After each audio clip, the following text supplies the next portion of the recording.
Lereng Gunung Slamet yang megah berselimut kabut tebal di pagi hari. Hutan belantara Pemalang masih perawan, dipenuhi pohon-pohon raksasa yang menjulang. Seorang musafir tua bernama Syekh Jangkung berjalan melintasi jalan setapak yang terjal. Tubuhnya terlihat letih.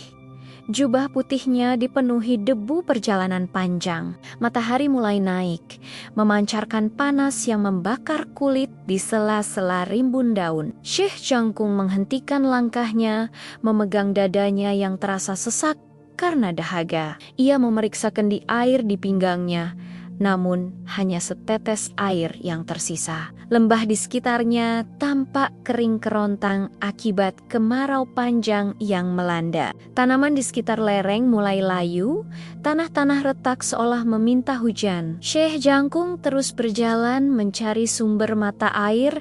Demi menyambung nyawa, ia tiba di sebuah hamparan tanaman berduri yang tumbuh liar di tanah berpasir. Tanaman itu memiliki buah yang kasar dan tajam, tampak tidak bisa dimakan. Penduduk lokal menyebutnya buah pagar karena rasanya yang masam dan tak disukai. Syekh Jangkung duduk bersimpuh di tengah hamparan tanaman berduri tersebut. Ia menengadahkan tangan ke langit, memanjatkan doa dengan suara yang serak. Ya Tuhan, anugerahkanlah berkah-Mu pada tanah yang gersang ini, bisiknya penuh hikmat. Tiba-tiba, langit yang bersih berubah menjadi mendung dalam sekejap mata. Bukan hujan air yang turun, melainkan embun pagi yang sangat wangi menyelimuti lembah. Seekor lebah emas terbang berputar-putar di atas kepala sang musafir. Lebah itu hinggap di salah satu buah berduri yang tumbuh paling besar. Dari ekor lebah itu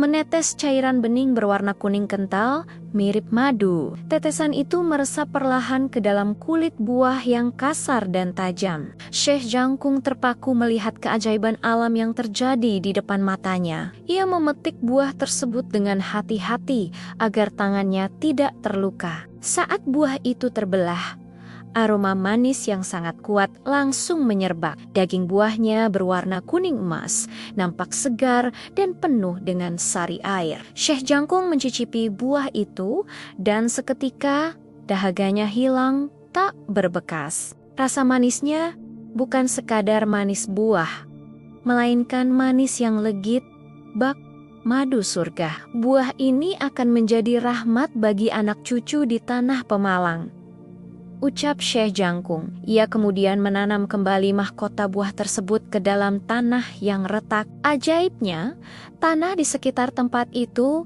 langsung menjadi subur dan menghijau. Kabar tentang buah ajaib ini mulai terdengar oleh penduduk desa di kaki gunung. Seorang petani miskin datang menghampiri Syekh Jangkung untuk meminta petunjuk. Syekh Jangkung memberikan bibit tanaman tersebut kepada sang petani dengan tersenyum. Rawatlah dengan kasih sayang, maka ia akan memberimu kemanisan hidup, pesannya. Petani itu menanam bibit tersebut di ladangnya yang berada di wilayah Belik.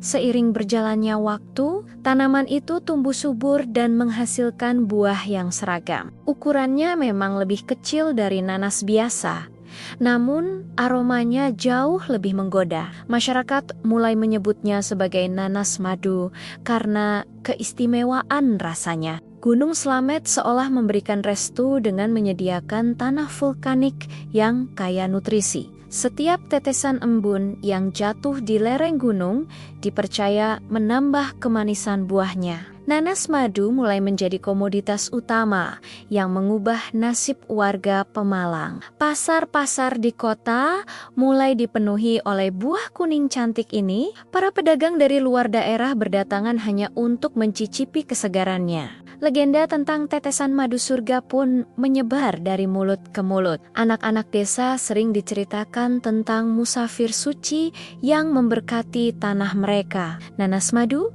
bukan lagi sekadar tanaman liar, melainkan simbol kemakmuran. Hingga saat ini, kebun nanas madu membentang luas sejauh mata memandang di Belik.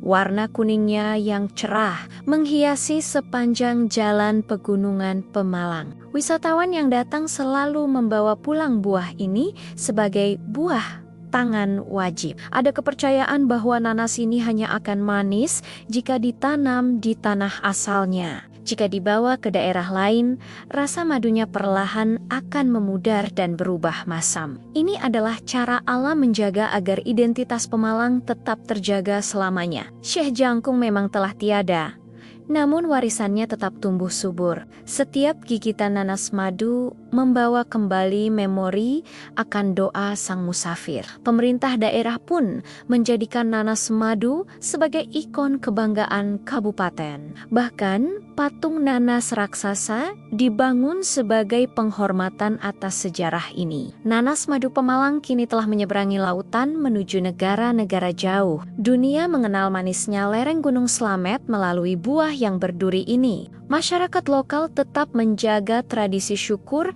atas hasil panen yang melimpah. Mereka tahu bahwa kemanisan ini adalah titipan yang harus dijaga kelestariannya. Jangan pernah meremehkan sesuatu yang tampak kasar dan tajam di luar, karena di dalamnya mungkin tersimpan kemanisan yang bisa menyelamatkan nyawa. Nanas madu Pemalang adalah bukti bahwa keajaiban bisa tumbuh dari doa dan kerja keras. Langit Pemalang selalu tampak cerah di atas hamparan kebun nanas yang hijau. Angin gunung membawa aroma manis yang menenangkan jiwa siapa saja yang lewat. Kisah ini akan terus diceritakan kepada generasi mendatang tanpa rasa bosan, sebagai pengingat bahwa tanah mereka adalah tanah yang diberkati oleh langit. Selesailah riwayat asal-usul buah kebanggaan yang melegenda ini. Kemanisannya akan abadi selama manusia menghargai pemberian alam. Nanas madu, sang tetesan madu surga dari jantung Jawa Tengah.